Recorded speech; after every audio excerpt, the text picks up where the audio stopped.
Welcome to Asha's academy. നമ്മൾക്കിന്ന് ഇൻസുലിനെ പറ്റിയൊന്ന് നോക്കാം. ഇൻസുലിൻ എന്ന് പറഞ്ഞാൽ ടൈപ്പ് 1 ഡയബറ്റീസ് ഉള്ളവരുടെ ഒരു മാൻഡേറ്ററി ആയിട്ടുള്ള ഒരു ട്രീറ്റ്മെൻറ്റാണ്. ഇൻസുലിൻ നമ്മൾ എന്തിനാണ് കൊടുക്കുന്നത്? ഇതിൻ്റെ മെയിനായിട്ടുള്ള ആക്ഷൻ എന്ന് പറഞ്ഞാൽ നമ്മൾ കഴിക്കുന്ന ഗ്ലൂക്കോസിനെ സെൽസിലെല്ലാം ട്രാൻസ്പോർട്ട് ചെയ്യുക, അതുപോലെ തന്നെ എക്സ്ട്രാ ആയിട്ട് വരുന്നതിനെ ഗ്ലൈക്കോജനായിട്ട് ലിവറിലൊക്കെ സ്റ്റോർ ചെയ്ത് വെക്കുക.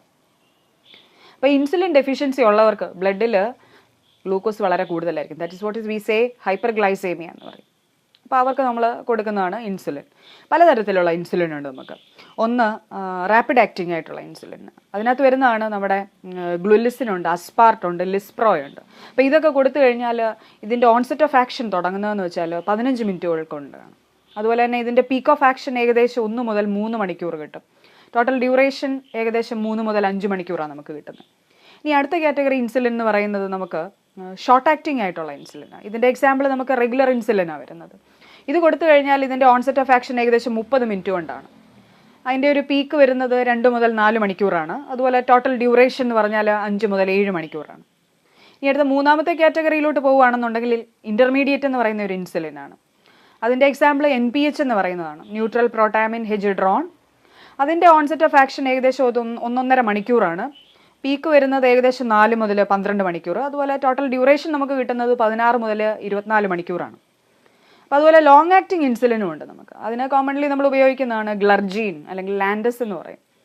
അതിന് നമുക്ക് ഓൺസെറ്റ് ഓഫ് ആക്ഷൻ എന്ന് പറഞ്ഞാൽ ഏകദേശം 2 മുതൽ 4 മണിക്കൂർ എടുത്താലേ ഇതിൻ്റെ ഓൺസെറ്റ് ഓഫ് ആക്ഷൻ നടക്കത്തുള്ളൂ. അതിന് പീക്കായിട്ടുള്ളതില്ല. ടോട്ടൽ ഡ്യൂറേഷൻ 24 hours പ്ലസ് ആണ്.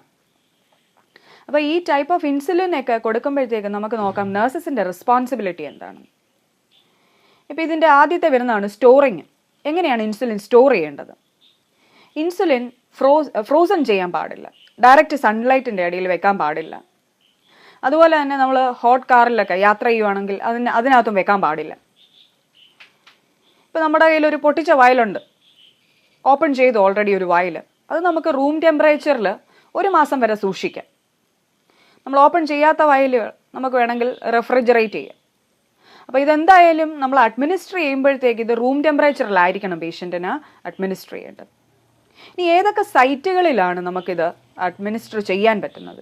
യൂഷ്വലി നമുക്ക് അഡ്മിനിസ്റ്റർ ചെയ്യാൻ പറ്റുന്ന സൈറ്റുകളാണ് അബ്ഡോമൻ്റെ അവിടെ അഡ്മിനിസ്റ്റർ ചെയ്യാം, അതുപോലെ തന്നെ ആംസിൻ്റെ പോസ്റ്റീരിയർ സർഫസിൽ കൊടുക്കാം, തൈയുടെ ആൻറ്റീരിയർ സർഫസിൽ, ഹിപ്പിൽ, ഇവിടെയൊക്കെ കൊടുക്കാൻ പറ്റും നമുക്ക് ഇൻസുലിൻ. അപ്പോൾ ഈ സൈറ്റുകളിൽ അപേക്ഷിച്ച് ഏറ്റവും നല്ല അബ്സോർപ്ഷൻ നടക്കുന്ന സൈറ്റ് എന്ന് പറയുന്നത് അബ്ഡോമിനാണ്. അപ്പോൾ ഒരു സൈറ്റിൽ തന്നെ ഓരോ പ്രാവശ്യവും കൊടുത്തുകൊണ്ടിരിക്കരുത്. ബിക്കോസ് അവിടെ കൊടുക്കുന്തോറും ആ ഒരു ലിപ്പോഡിസ്ട്രോഫി എന്ന് പറയുന്ന ഒരു കോംപ്ലിക്കേഷൻസ് വരും. അത് കട്ടി പിടിച്ചിട്ട് അത് ഡാമേജ് ആയി പോകും. അതുകൊണ്ട് സൈറ്റ് മാറ്റി മാറ്റി കൊടുക്കുക എന്നുള്ളതാണ്. ഇനി നമുക്ക് ഈ ഇൻസുലിൻ കൊടുക്കുന്ന സിറിഞ്ചിനെ പറ്റി ഒന്ന് നോക്കിയാൽ യൂഷ്വലി നമുക്ക് ഉപയോഗിക്കുന്നത് കാലിബ്രേഷൻ ഓഫ് യൂണിറ്റ്സ് വരുന്നത് 100 യൂണിറ്റ്സ് = 1 ml സിറിഞ്ചും ഉണ്ട്, അതുപോലെ തന്നെ 40 യൂണിറ്റ്സ് = 1 ml സിറിഞ്ചും ഉണ്ട്. അപ്പോൾ ഇതിനകത്തുള്ള നീഡിൽ സൈസ് ഏകദേശം 27 മുതൽ 29 ഗേജാണ് ഉപയോഗിക്കുന്നത്. ഇപ്പോൾ നമ്മൾ സാധാരണ നോർമലായിട്ടൊരു ഇൻഡിവിജ്വൽ ആണെന്നുണ്ടെങ്കിൽ ഈ സിറിഞ്ച് നമുക്ക് 45 to 90 ഡിഗ്രി പ്രിക്ക് ചെയ്യാം. സബ്ക്യൂട്ടേനിയസ് ഫാറ്റ് ഒക്കെ വളരെ കുറവുള്ള പേഷ്യൻസ് ആണെന്നുണ്ടെങ്കിൽ നമുക്ക് പ്രിക്ക് ചെയ്യുന്നതിൻ്റെ ആംഗിള് ഏകദേശം 45 മുതൽ 60 ഡിഗ്രി മെയിൻറ്റെയിൻ ചെയ്യാം.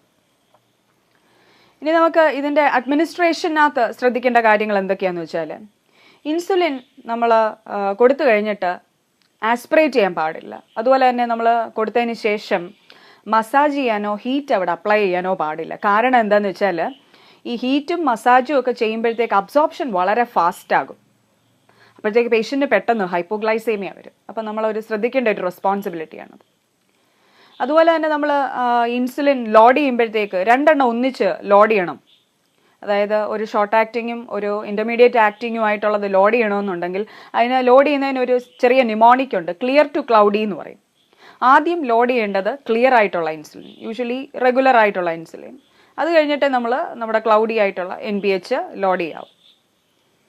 പിന്നെ നമ്മൾ ഈ മിക്സ് ചെയ്തിരിക്കുന്ന ഇൻസുലിൻ വൺസ് അത് മിക്സ് ചെയ്ത് ലോഡ് ചെയ്ത് കഴിഞ്ഞാൽ 5 മുതൽ 15 മിനിറ്റിനുള്ളിൽ അത് പേഷ്യൻറ്റിന് കൊടുത്തിരിക്കണം. കാരണം സമയം കൂടുന്തോറും ഈ റെഗുലർ ആയിട്ടുള്ള ഇൻസുലിൻ NPHനെ ബൈൻഡ് ചെയ്തിട്ട് അതിൻ്റെ ആക്ഷനെ ഡിലേ ചെയ്യും. അപ്പോൾ അതുകൊണ്ട് ടൈം പീരീഡ് ശ്രദ്ധിക്കണം.